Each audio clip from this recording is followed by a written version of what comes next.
Hi guys, let us look at this question. It is very simple. It is a physics question. It says, under an emergency, a car of mass 1200 kg moving at 30 meters per second was stopped by a 12,000 Newton force. What force will stop a car of 1800 kilogram in same time as the 1200 kg car? So we're going to sort out the parameters for this question. The question, we are told that the mass of a car is 1200 kg, and the car was moving at 30 meters per second. The initial speed of the car is 30 meters per second. Then there was an emergency stop, and the force that stopped the car is recorded as 12,000 Newton. Definitely, it took some time for the car to stop. We don't know the time. However, the question they are asking us is to find the force that will stop a car of 1800 kg in the same amount of time it will take to stop this car of 1200 kg. So the first thing we want to do is to know the time it takes to stop the 1200 kg car. If we know that time, we can then evaluate the force that will stop a 1800 kg mass in the same amount of time. From here, you can see that there was an impact on the car, so there is an impulse.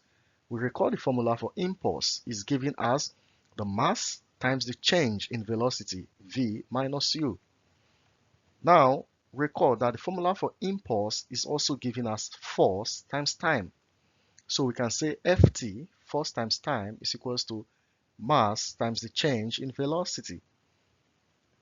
Now, the time taken will be obtained by dividing both sides by the force, so that T will be equals to mv minus u all over F.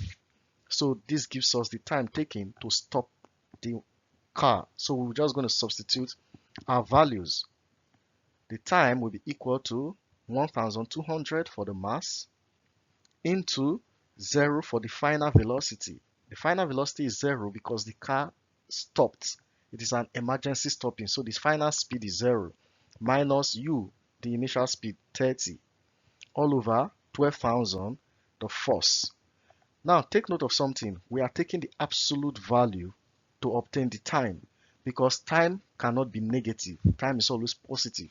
So we are just going to be looking at the absolute value.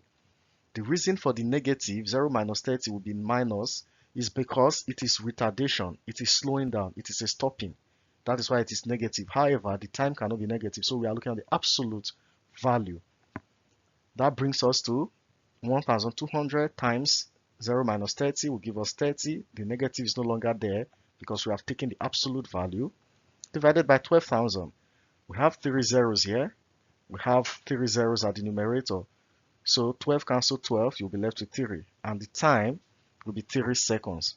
Now we know the time it takes to stop the car. We can now use the time to evaluate the force that will stop the 1800 kg car. So for a 1800 kg car, the force will be equal to mass times change in velocity all over time. Of course, from this formula, if we make F subject of formula, T will be at the denominator. So F equals to this. Let's substitute the values. F will be equals to the absolute value of the mass is now 1800 into 0 final velocity minus 30 initial velocity all over 3 the time taken, because we are looking at it in the same amount of time.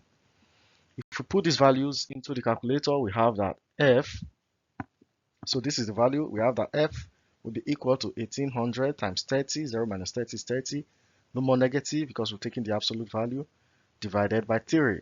And this value put in the calculator will give us a force of 18,000 Newton. And this is the answer to the question.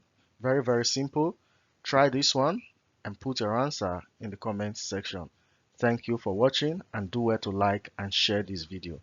Bye.